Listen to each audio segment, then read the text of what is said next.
welcome back to my channel. My name is Roxanne. If it's your first time here, then welcome. Today I want to talk to you guys about the last 5 books that I have read. So the first book that I read, of these 5, I only physically own 1. So the first book that I read is Nevermore, The Trials of Morgan Crow.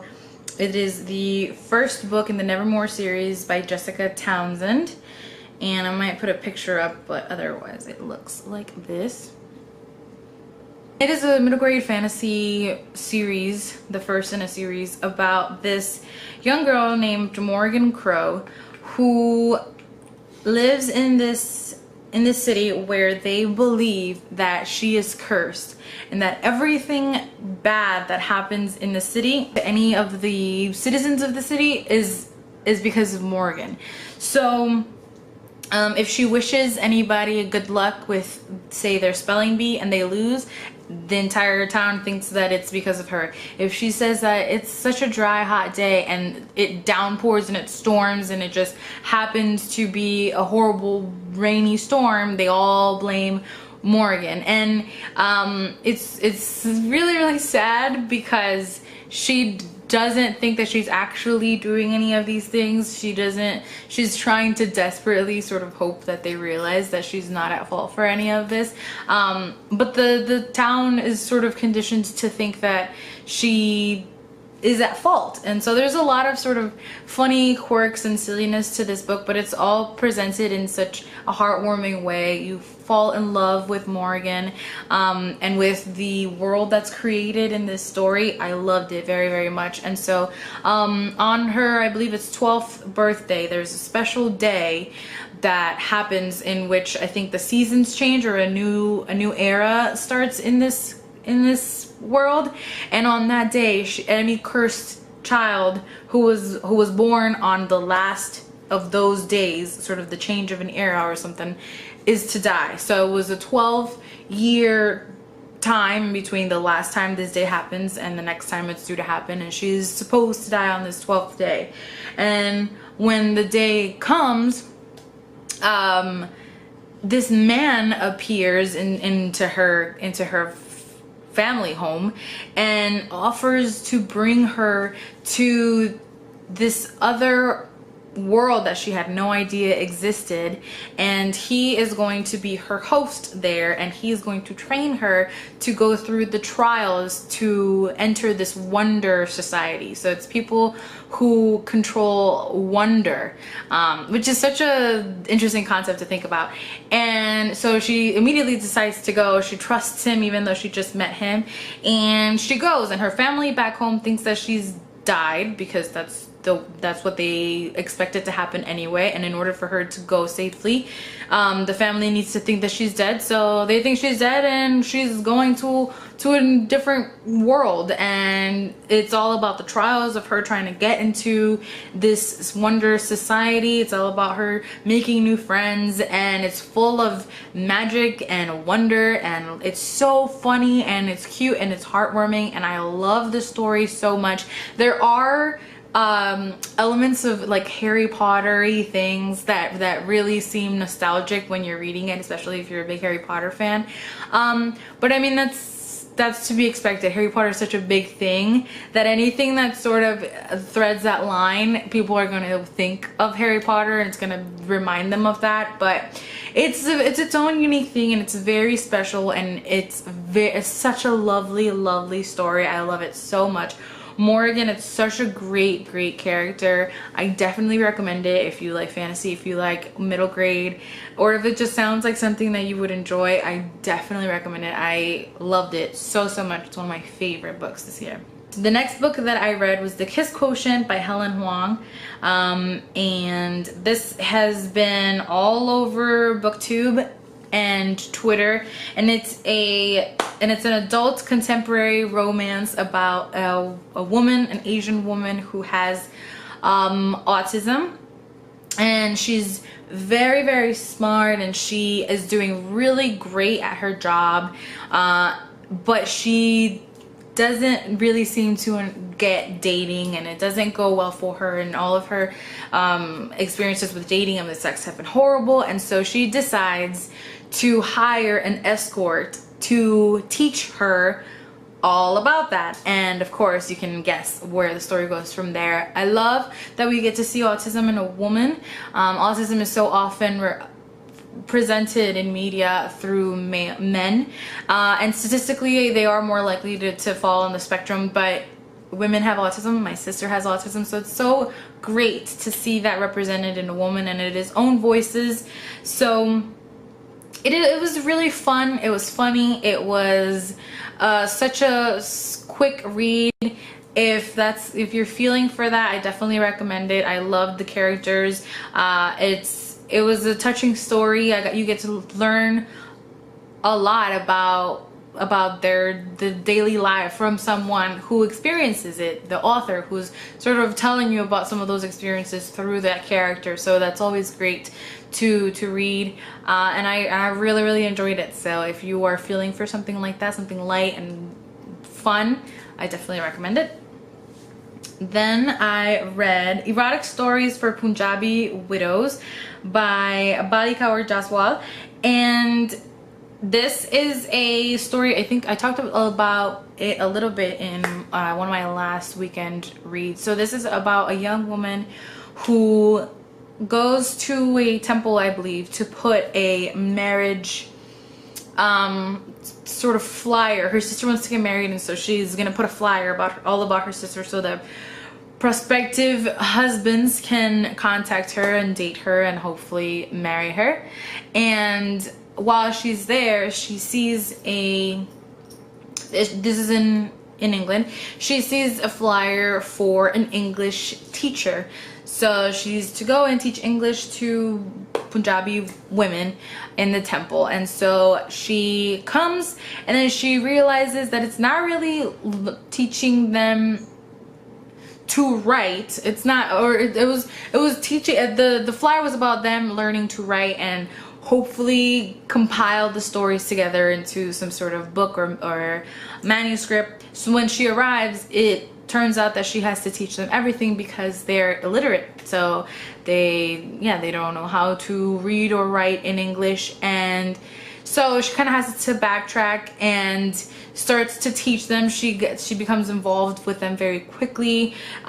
She begins to care for them very quickly, and in the process of sort of trying to learn herself how to teach them, they begin to tell stories that are very sexy, and that sort of takes off, and they begin to record the stories, and the stories find themselves online and copies are made out of it, and the entire community becomes aware of these stories that are happening. And through all of the community finding out about it, the person who hired our main character finds out about it, and she is furious, to say the least. This book is such a mishmash of genres and topics. There is a mystery element to it. There is a cultural element to it. There is somewhat of a historical element to it, a little bit of a social commentary to it. There's the romance aspect to it. There's like a women's issue aspect to it, and there's so much, but it doesn't ever really feel like it's doing too much. It's a fun story, and you get to learn a lot about the culture and about the expectations of the family and of women. Nikki is our main character, and she's really learning a lot about herself because she lives away from the community in which the temple is placed. So she lives in London. She has a very independent sort of modern life, and when she goes back to teach, she sees these women that are still very much involved in this community, and all of the restrictions that it presents for them as widows and as women, and she begins to get closer to who she is and to her culture and her heritage. And so there's a lot going on in this story, but it's very fun, and it really presents itself in a really beautiful way, and I appreciated everything that the author presented to us, and I really enjoyed it. Then I read another one of my cozy murder mysteries, and it is Elementary. She read, it is a Sherlock Holmes Bookshop mystery, and that's #1 in the series by Vicky Delaney. And this was another little cozy murder mystery. It is a woman whose uncle is a huge Doyle fan and Sherlock Holmes fan, and so he begins to collect a lot of books and a lot of sort of ancillary items to the fandom. So movies, puzzles, teacups, everything that you can sort of imagine that could be themed for Sherlock Holmes, they have. And he retires, and she buys a portion of the store and also a portion of the coffee shop that's attached to it. And a woman comes in one day and leaves a magazine mysteriously in the bookshelves of the bookshop. And when the owner of the bookshop, because she has a lot of the sort of stereotypical characteristics that Sherlock Holmes has, Sherlock Holmesian character has, the super attention to detail, and can immediately sort of tell all these things about you just because of, you know, the way you're dressed or whatever. So she immediately sees that there is something in her bookshelves that does not belong, that was not there before, and she can immediately remember that it came from this woman. So she finds a way to get to this woman, and she's staying in this hotel, so she finds her way up to her room, and when she gets there, of course, the woman's dead. So now we gotta figure out why she's dead, why she left the book there, why this all happened. And it's fun, and I enjoy our main character a lot. I like those sort of Sherlock Holmes type of characteristics in her character, and it was a fun, cozy read. And if you're looking for more of those, in addition to the video that I did of the ones that I had recently read, then check this one out.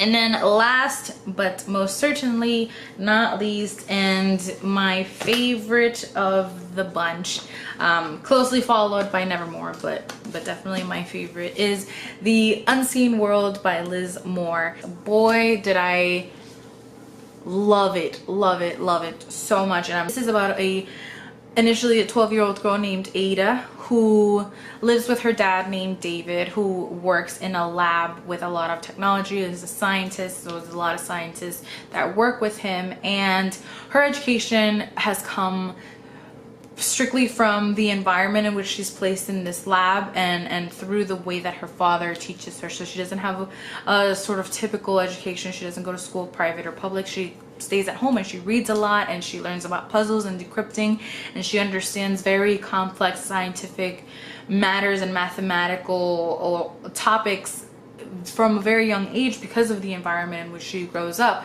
So at the age of 12, her world is kind of turned upside down when it comes out that her father has been diagnosed with Alzheimer's. And so much of her identity is tied to her father that her world is rocked, and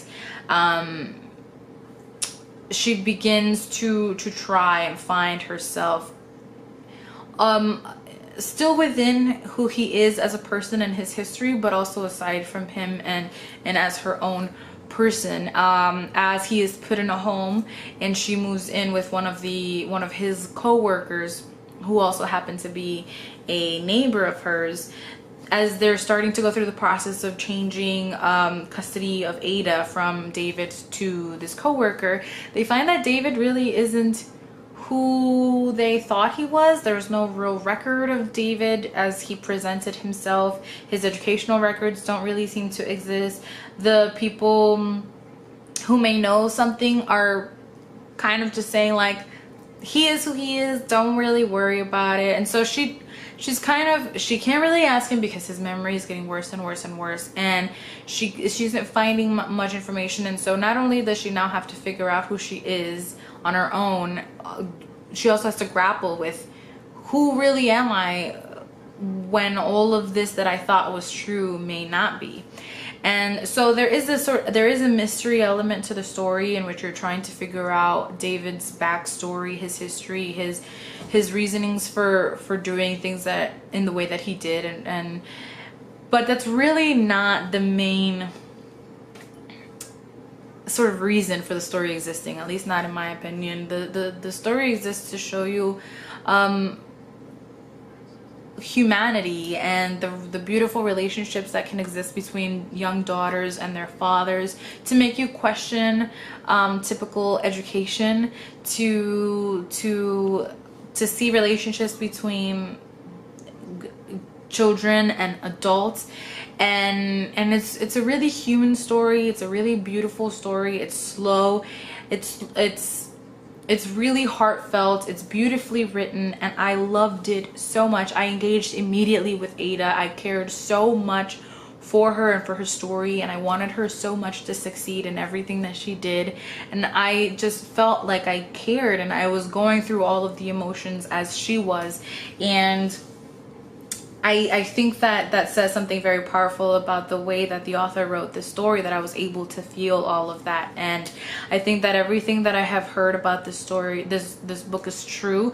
The hype to me is certainly worth it, and if that sounds like something that you would enjoy, then I definitely recommend it. It is not really fast. There's not a lot of action. It's not really mystery driven. I mean, that mystery is there, and it is the reason why she does things the way that she does, and it is sort of her driving force, but there's a lot behind that. That's the first layer in what to me was a very multi-layered, complex story about girlhood and growing up and intelligence and expectations in society.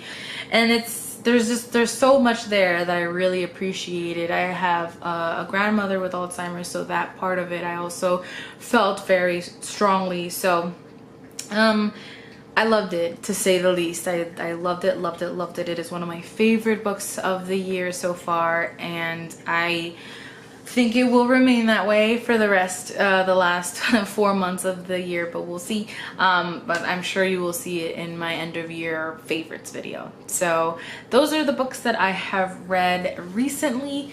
Let me know what you think about them. As always, thank you for watching, and I love you guys.